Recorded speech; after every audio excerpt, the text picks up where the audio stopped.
Soy Pablo Lascurain y esto es El Arte de Entender, un espacio para cuestionar y reflexionar sobre los temas que más afectan nuestro día a día y que no tenemos presente.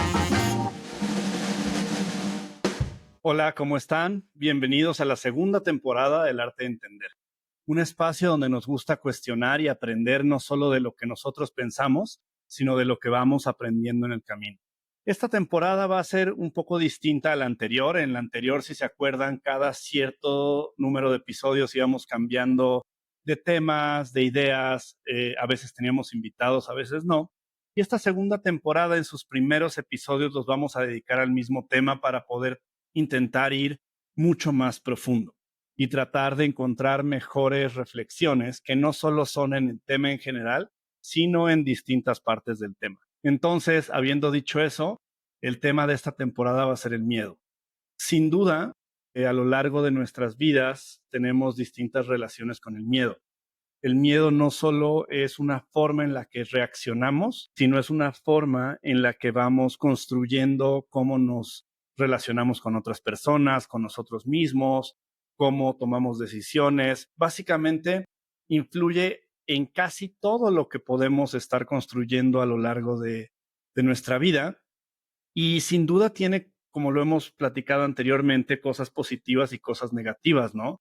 Tiene esta primera instancia el detonar el instinto de supervivencia, que en inglés se llama el fight or flight, que es como luchar o escapar, que es un mecanismo fundamental a la hora de enfrentar peligro, ¿no?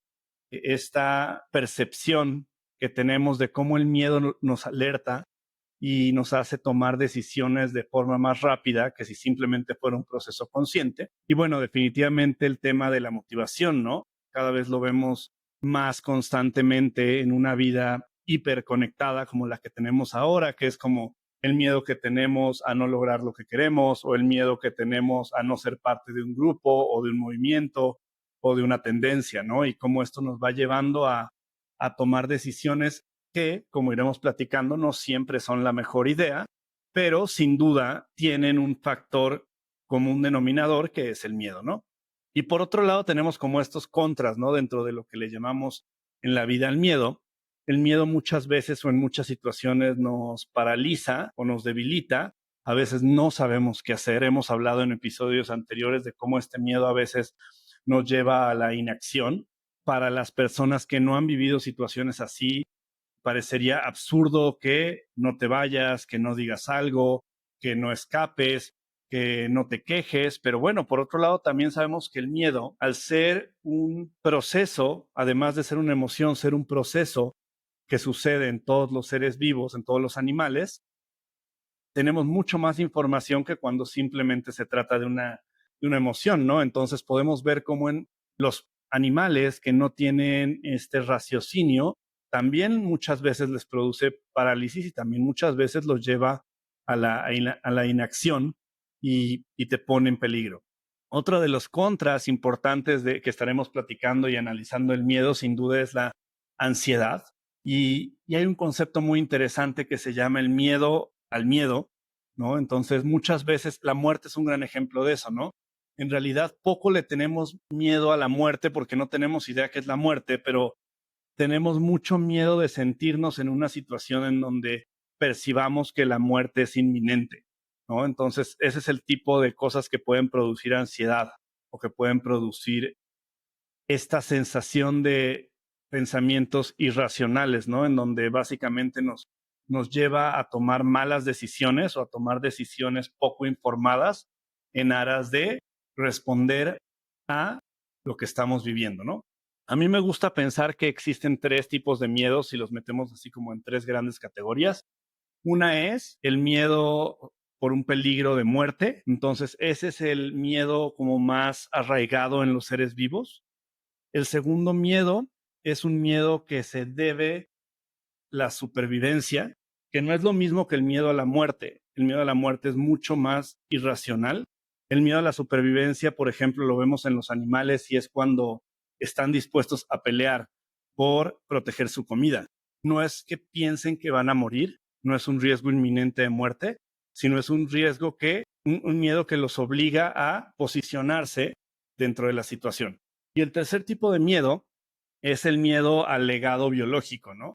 Por eso en los animales vemos que hay tres situaciones en las que entrarían en un pleito o en una pelea a muerte. Entonces, uno de ellos es el miedo a morir, otro es el miedo a no subsistir, básicamente en términos de alimento o de guarida. Y número tres, el miedo a no tener un legado biológico, a reproducirse, ¿no? Por eso hay tantos casos de animales que luchan a muerte por tener la oportunidad de aparearse con alguna hembra de su especie. Entonces, si entendemos que estos son los tres miedos, a partir de este momento hablaremos de ellos de forma recurrente y es importante que se queden un poco en tu mente, ¿no? Ahora, si pensamos en el miedo desde la parte como más médica o psicológica, tenemos en primera instancia la amígdala, que es básicamente como una almendra, que es como la parte principal del cerebro en donde funciona el miedo y es donde recibimos esta información de nuestros sentidos y, como lo decíamos anteriormente, donde se detona este mecanismo de huir o pelear, ¿no? En segundo lugar, tenemos como el sistema nervioso, que básicamente lo que se encarga es de informar al cuerpo de lo que la amígdala decide y proveer de estrés a todo nuestro sistema corporal, que tiene que ver con hormonas como la adrenalina o el cortisol, preparar al cuerpo para entrar en acción, y esto se puede ver de distintas formas, ¿no? Se puede ver con el aumento en el ritmo cardíaco, sudar, empezar a respirar más aceleradamente. Todo esto es parte de este sistema nervioso y cómo prepara al cuerpo para que reaccione. Esto es súper interesante y por eso les decía en un inicio que, a diferencia de lo que muchos equivocadamente asumen, el miedo no es solamente una emoción. Tenemos otras emociones, ¿no? El estar frustrado es una emoción, el estar triste es una emoción. El miedo toma un sentido mucho más complejo, porque el miedo, antes de ser una emoción, antes de tener una emocionalidad que se pudiera catalogar como miedo, lo que tenemos es un proceso físico mucho más rápido que lo que podemos nosotros concientizar, en donde nuestro cuerpo asume este miedo, ¿no? Y es justo por eso que hablábamos de la amígdala, que manda, básicamente, simplificándolo muchísimo, una señal en donde dice: esto merece la pena pelear o esto merece la pena huir. Y una vez que esa señal, en cuestión de nada, aparece, llega al sistema nervioso y el sistema nervioso se encarga de coordinar a todo el cuerpo.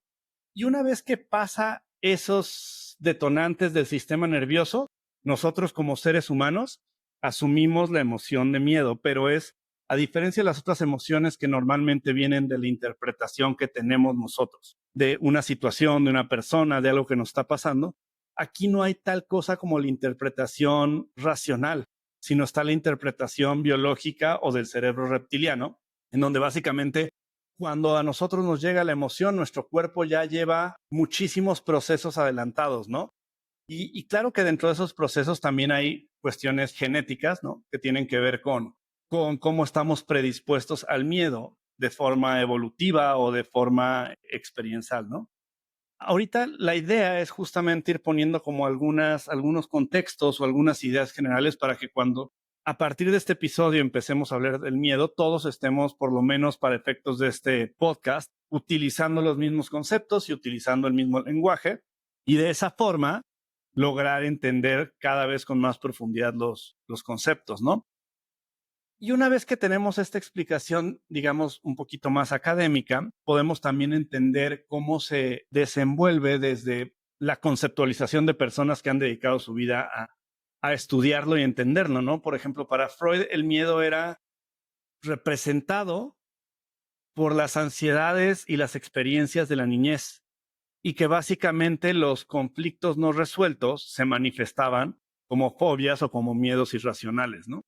Aquí, bueno, hay una serie de cuestiones que, si bien, como decíamos, el miedo está anclado un poco a nuestras experiencias y a lo que decía Freud, ¿no? Como estos traumas de la niñez, también, por otro lado, no podemos sacar nunca de la ecuación que nuestro cerebro reptiliano va a continuar funcionando e implementando estrategias biológicas cuando percibe un miedo, ¿no? Entonces, tenemos que siempre estar un poco navegando entre esta dualidad, nuestra dualidad del cerebro reptiliano y nuestra dualidad del constructo social y las experiencias que hemos tenido, ¿no?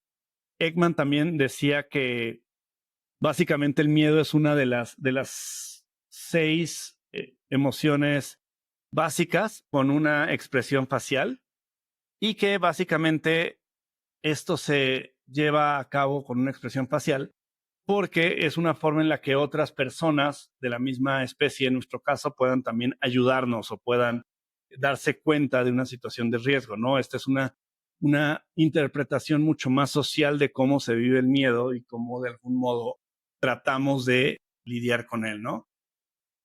El miedo, cuando lo pensamos desde la experiencia, desde lo que hemos vivido, y tenemos estas 3 grandes categorías, podemos empezar a entender que cada cosa que nos sucede, que cada cosa que vivimos, podemos nosotros darles muchos significados o podemos darles distintas connotaciones emocionales. Pero al final, si algo nos da miedo, y ahorita vamos a profundizar un poquito más en qué implica, eso quiere decir que estamos conectándolo a uno de estos 3 miedos básicos de los que hablábamos hace unos minutos, ¿no? Miedo a la muerte, miedo a la subsistencia o a la falta de subsistencia más bien, y miedo a la falta de un legado biológico. Entonces, ahora cuando lo llevamos esto a la vida real, pues ¿cómo se ve? Pues, no sé, por ejemplo, si tenemos estos miedos famosos, miedo al abandono, pues evidentemente puede ser una mezcla entre un miedo, la incapacidad de dejar un legado biológico cuando se trata de temas de pareja o temas románticos. Y, por ejemplo, si es un tema de miedo al abandono más en el contexto familiar, pues definitivamente podríamos catalogarlo como un miedo a de algún modo, a la falta de certidumbre de subsistir, ¿no? Y que nos sentimos desprotegidos. De esta forma, incluso hasta los miedos más irracionales de los que hacía mención Freud van a acabar conectándose con uno de estos 3 elementos. Entonces, el primer tema que vamos a estar profundizando justamente va a ser cómo conectamos cada miedo que tenemos, el miedo al abandono o el miedo al estar solo o el miedo que nos corran de nuestro trabajo o el miedo a que las cosas no salgan como esperamos. Todos estos miedos vamos a ir aprendiendo que fundamentalmente radican en estos conceptos, ¿no? Eh, para efectos de interpretación, estos miedos siempre van a estar presentes a la hora también de que tomemos decisiones. Tomamos una decisión de hacer o no hacer algo y la duda y el cuestionamiento que hacemos también otra vez va a estar conectado a estos 3 elementos, ¿no? Entonces, oye, ¿por qué no abandono mi trabajo y me dedico a emprender? Bueno, pues hay un miedo que no es un miedo irracional, que es un miedo de supervivencia, ¿no? Y más adelante vamos a ver cómo podemos dimensionar estos miedos y cómo podemos construir una relación amena y amorosa con nuestros miedos. Creo que en el caso del miedo pasa mucho como pasa con las expectativas y hablábamos la temporada pasada, ¿no? Que es ignora el miedo, haz como que no tienes miedo y volvemos como a estos clichés de que haz las cosas con miedo, pero hazlas. Y es como, bueno, no es ni que no tengas miedo ni que lo ignores, sino un poco similar con el tema de las expectativas, es que te metas de lleno a entender qué te está dando miedo, lo conectes con uno de estos 3 miedos primarios y de ahí entiendas como la dimensión que puede tener o no, si realmente es un peligro de muerte, si realmente vas a morirte de hambre, si realmente hace imposible que tengas algún tipo de legado o no. Porque en la mayoría de los casos, bueno, definitivamente acaba siendo una impresión de lo que tenemos, a diferencia de si estás parado en una vía del tren y viene el tren, el cual no es una impresión, sino hay un riesgo físico inminente si no actúas. Hay otros en los que no, hay otros en los que pensamos que si una persona sale de nuestra vida, probablemente nuestra vida se va a acabar. Hay otras cosas en las que pensamos que si tal situación no se resuelve como esperamos, no va a tener sentido lo que sigue en nuestra vida. Y en ese sentido es que vamos ahí construyendo estos miedos irracionales de los que hablaba Freud y que no son más que el evitar profundizar y el evitar entender qué es lo que nos está dando miedo y por qué nos está dando miedo. Hoy quiero que nos quedemos con la siguiente reflexión. El miedo es una señal. Entonces, antes de calificar, como hablábamos con el enojo y otras emociones, el miedo, más allá de ser bueno o ser malo, el miedo tiene ciertas características que nos ayudan y que nos hacen tener una vida más consciente o más segura, ¿no? Entonces, el miedo es una señal y podemos pensar que el miedo es en el cuerpo humano o en el sistema humano una señal de alarma, ¿no?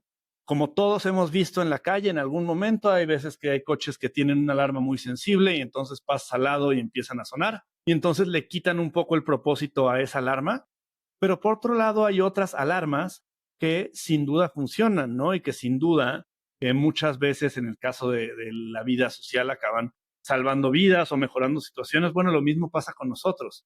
Es un tema de calibrar estas alarmas y de entender qué tan potencial es el peligro que existe alrededor de las alarmas para que tampoco suenen todo el tiempo, pero para que tampoco las ignoremos, sino que lleguemos a un punto en el que la alarma es certera y es útil, ¿no?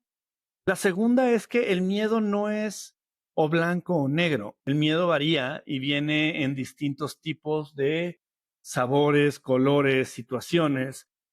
Como lo hablábamos, va a haber veces que el miedo simplemente nos produce ansiedad, pero va a haber otros miedos que nos va a producir terror o nos va a paralizar, ¿no? Ahí justamente ese nivel o ese grado de miedo se va a configurar con base a la forma en la que nosotros tenemos o no una relación con el miedo y qué tanto hemos estado trabajando cada vez que tengamos miedo en profundizar en ese miedo y en profundizar cómo lo vivimos, ¿no? El tercer punto sería que el miedo nos ayuda. El miedo nos ayuda a calibrar también nuestras decisiones. Cuando algo nos da miedo y lo trabajamos y lo entendemos y lo conectamos al miedo primario, sabemos si en verdad es algo que tiene el potencial de hacernos daño a corto, a mediano o a largo plazo. Pero también tenemos que entender que a veces el miedo es confuso o es engañoso, ¿no? A veces el miedo te puede llevar a tomar decisiones demasiado aceleradas o por otro lado te puede llevar a no tomar decisiones y creo que en ese sentido es fundamental que tampoco le demos al miedo una categoría de perfecto y correcto en todas sus circunstancias, ¿no? Me parece importante aterrizar que el miedo está bajo nuestro control en la medida en la que lo vamos interpretando y lo vamos conduciendo, no en la medida biológica de lo que sucede, como lo mencionábamos anteriormente, en la amígdala o en el sistema nervioso. Eso difícilmente está bajo nuestro control, pero sí está en nuestro control cuando aprendemos que es una respuesta natural, cuando aprendemos que a través de la experiencia y la reflexión y la profundización podemos ir cada vez entendiéndolo mejor. Y por último, en que tiene un marco cognitivo y que es a través de este marco cognitivo que podemos irlo controlando y haciéndolo cada vez más consciente, ¿no? Entonces, bueno, sin duda, el miedo, como lo decíamos, es una reacción física, pero también una emoción compleja. Está como profundamente embedido en nuestra fábrica biológica y psicológica, lo cual lo enreda un poco más que cualquier otra de nuestras emociones. Y pues entender que mientras más profundicemos en estos miedos y aprendamos a manejarlos, es mucho más fácil que incluso ahora sí, mientras vayamos viviendo nuevas situaciones de miedo o distintas situaciones de miedo, nunca vamos a dejar de tener miedo, pero cada vez el miedo se vuelve algo que entendemos mejor y que podemos manejar mejor. Entonces, muchas gracias por ser parte de esta segunda temporada. Va a ser un placer compartir con ustedes todo lo que he aprendido y lo que me han enseñado respecto al miedo. Les agradezco mucho que hayan sido maravillosos durante la primera temporada. En breve haremos un episodio de preguntas y respuestas que se han ido juntando bastantes, pero por lo pronto reflexionen, aprendan cuáles son sus miedos y cada vez que tengan algún miedo que los haga pensar si deberían o no hacer algo, traten de conectarlo a este miedo primario, traten de entender si realmente hay un riesgo inminente y traten de construir una vida en donde esos miedos no te paralicen, sino te hagan volverte una persona más analítica. Muchas gracias y nos escuchamos en el siguiente episodio. Gracias por acompañarme en este episodio y como siempre, si tienes alguna pregunta o algún comentario, solo tienes que entrar a pablolascurain.com/pregunta y me encantará saber qué estás pensando.